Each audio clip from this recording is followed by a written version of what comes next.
Imaginez un instant. Votre équipe nationale perd un match. Déception totale, c'est normal. Mais le lendemain, le gouvernement lui-même, à la télé, annonce qu'il suspend toute l'équipe. Fini. Les stars renvoyées, le staff viré. Là, on n'est plus dans le sport. On est en pleine affaire d'État. Et ce n'est pas une fiction, c'est le point de départ de notre discussion aujourd'hui.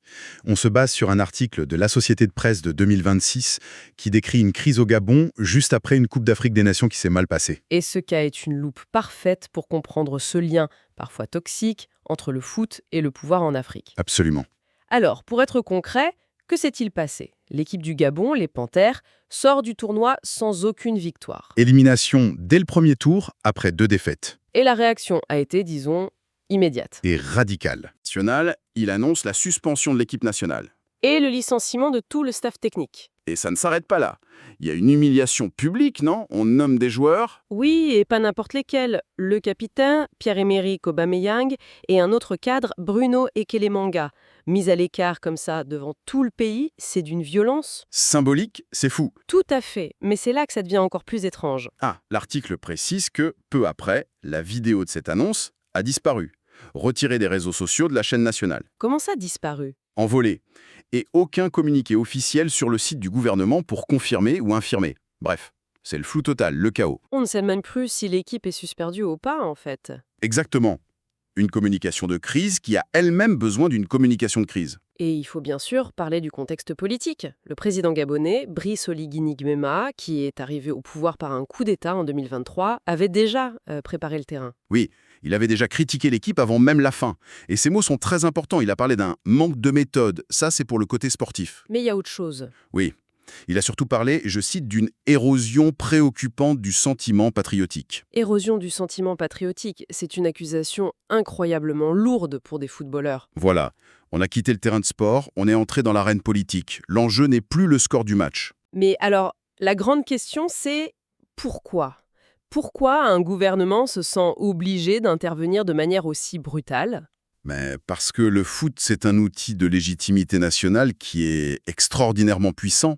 Une victoire dans une CAN, c'est un succès immédiat, visible, partagé par tout le monde. Ça peut faire oublier beaucoup d'autres problèmes. Et évidemment, les difficultés économiques, les tensions politiques, pendant quelques semaines, le pays est uni. Et cette fierté, elle rejaillit directement sur le pouvoir en place. C'est un peu la victoire facile, politiquement. Un trophée, ça se voit, ça unit, c'est plus simple à vendre qu'une réforme économique complexe dont on verra les effets dans 10 ans. C'est exactement ça. Et l'inverse est tout aussi vrai. Une défaite humiliante, c'est perçu comme un échec du gouvernement. L'accusation sous-jacente, c'est « vous n'avez pas mis les joueurs dans les bonnes conditions ». Et donc, en parlant de manque de patriotisme, le président renverse la table. Il reprend le contrôle du récit. La faute, ce n'est pas le pouvoir, ce sont les joueurs sur le terrain. Et c'est là qu'on touche au nerf de la guerre, les institutions. Et là, il y a une question intéressante à se poser. Si la fédération de football d'un pays dépend à 100% de l'argent de l'État pour tout payer, Les salaires, les hôtels, les avions. qui est vraiment le patron? Le président de la fédération ou le ministre qui signe les chèques? C'est le cœur du problème. Cette dépendance financière, elle crée un levier de contrôle énorme. La frontière entre le soutien et le contrôle devient complètement floue. Le cas du Gabon l'illustre parfaitement. Ce n'est pas le président de la Fédé qui parle. C'est un ministre.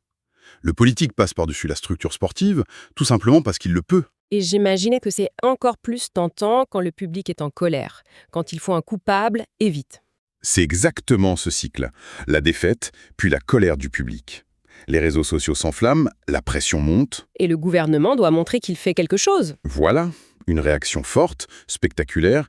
C'est une façon de dire « on vous a entendu, on agit ». C'est de la pure gestion de la perception.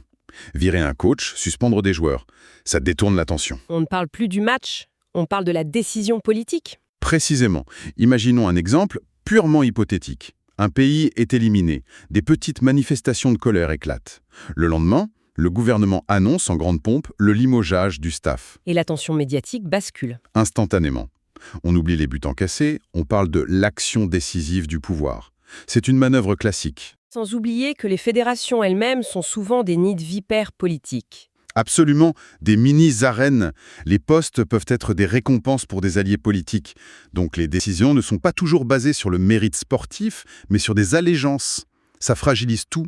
D'accord. Alors si on revient au Gabon, Cette annonce choque. Est-ce que c'est une vraie tentative de réforme ou c'est juste la recherche du bouc émissaire parfait? La précipitation, la violence de l'annonce, ça penche très, très lourdement vers la seconde option. Le bouc émissaire. Oui, une vraie réforme, ça commence par un audit, une analyse. On cherche à comprendre pourquoi on a échoué. Là, on a une punition publique, une démonstration de force. C'est l'effet d'annonce qui prime. Mais c'est là que ça devient complètement contre-productif, non? Comment ça? Mais en voulant calmer une colère populaire qui, de toute façon, va s'estomper, on prend le risque de démolir la structure du foot national pour des années. C'est tout le paradoxe. S'attaquer au vrai problème, La formation, le financement, la gouvernance.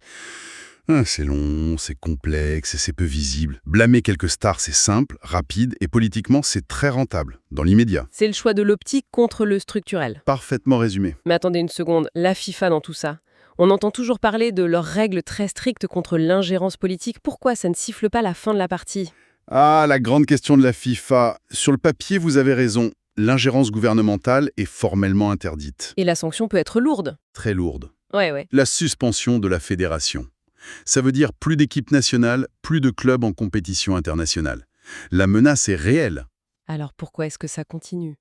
Parce que dans la pratique, c'est un jeu du chat et de la souris. D'abord, il y a le problème de la preuve. La FIFA doit pouvoir prouver l'ingérence. Ce qui n'est pas toujours simple. Surtout quand les gouvernements sont malins. Le fait de retirer la vidéo au Gabon, de ne pas publier de communiqué, c'est peut-être une façon de rendre l'ingérence non officielle.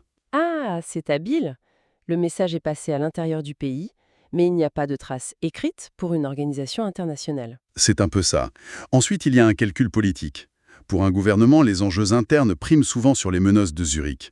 La souveraineté nationale, c'est un argument très puissant. Gérer l'opinion publique chez soi, c'est plus important. Et on en revient, j'imagine, toujours à la question de l'argent. C'est la zone grise la plus complexe. Si l'État est le seul financeur, où s'arrête la supervision légitime de l'argent public et où commence l'ingérence abusive? La ligne est presque impossible à tracer. Et pendant ces jeux politiques, les coûts réels pour le football s'accumulent. Concrètement, ça donne quoi cette instabilité permanente? Des conséquences dévastatrices? La première, c'est la perte de confiance. Comment un joueur peut-il s'investir s'il sait qu'il peut être jeté dehors sur une décision politique du jour au lendemain? Ça doit être terrible pour le climat dans l'équipe.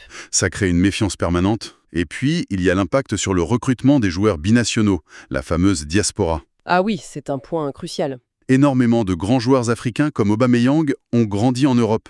Ils ont la double nationalité, ils ont le choix. Et s'ils voient qu'en choisissant leur pays d'origine, ils risquent d'être traînés dans la boue politiquement? Mais beaucoup vont simplement préférer la sécurité de leur carrière en club ou même choisir une autre sélection nationale. C'est tout le vivier de talent qui est menacé. On peut imaginer un cas concret. Oui, prenons un autre exemple, toujours hypothétique. Un jeune de 18 ans, né en France de parents sénégalais.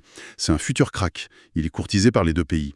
Il voit comment la star de l'équipe sénégalaise, son idole, est traitée après une défaite. Le risque est énorme qu'il choisisse la stabilité, le professionnalisme de l'équipe de France. Et le Sénégal perd un talent majeur pour 10 ans. Sans parler de l'impact sur le développement local, pour les jeunes qui sont au pays. Bien sûr, cette instabilité au sommet empêche toute planification. On ne peut pas construire de centres de formation, former des éducateurs, si tous les 2 ans on appuie sur le bouton « reset ». On rase tout et on recommence. Voilà. On passe son temps à gérer des crises au lieu de construire l'avenir. Et l'ironie, c'est que cette ingérence, qui est censée améliorer les résultats, en fait, elle les détruit à long terme.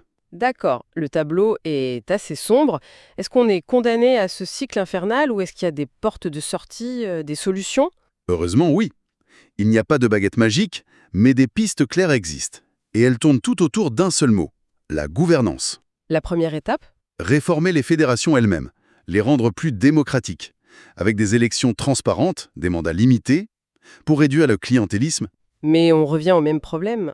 Comment être autonome si c'est l'État qui paye les factures? C'est le serpent qui se mord la queue. Vous mettez le doigt dessus. C'est pour ça que la deuxième étape, elle est cruciale. Diversifier les modèles de financement. C'est-à-dire? Il faut que les fédérations apprennent à générer leurs propres revenus, aller chercher des sponsors privés, mieux négocier les droits télé, développer la vente de maillots. Pour que le gouvernement devienne un partenaire parmi d'autres, et non plus le seul patron. C'est l'idée. Et la clé de voûte de tout ça, c'est la transparence. Exiger la publication des budgets, des audits. Quand on sait où va chaque euro, qu'il vienne de l'État ou d'un sponsor, c'est plus difficile d'exercer des influences dans l'ombre. Et enfin, j'imagine, il faut réussir à protéger le sportif du politique. C'est le dernier point. Il faut sanctuariser la planification à long terme. Ça peut passer par un poste de directeur technique national avec un contrat de 5 voire 10 ans, protégé des changements de gouvernement. Une personne dont la mission est de construire sans la peur d'être renvoyée à la première défaite. Et c'est ça, construire une vision durable. Donc si on résume, l'incident au Gabon, c'est vraiment le symptôme de cette lutte fondamentale qui se joue en coulisses. C'est exactement ça. Au fond, tout se résume à une question. Est-ce qu'une équipe nationale est une entreprise sportive qui a besoin de stabilité pour être performante? Ou est-ce que c'est le jouet du pouvoir politique, un outil pour gérer l'humeur des foules? Et le drame, c'est que trop souvent, c'est la deuxième option qui l'emporte. La question finale qui se pose, et qui va bien au-delà du foot, c'est est-ce qu'un succès durable sur le terrain peut vraiment exister sans d'abord construire une structure saine, professionnelle et indépendante en dehors? Voilà pour cette analyse. Si le sujet vous a intéressé, n'hésitez pas à vous abonner pour ne pas manquer nos prochaines discussions. Et on vous laisse avec une question. Selon vous, quel est le tout premier pas le plus essentiel pour professionnaliser la gestion du sport dans un contexte de si forte pression politique?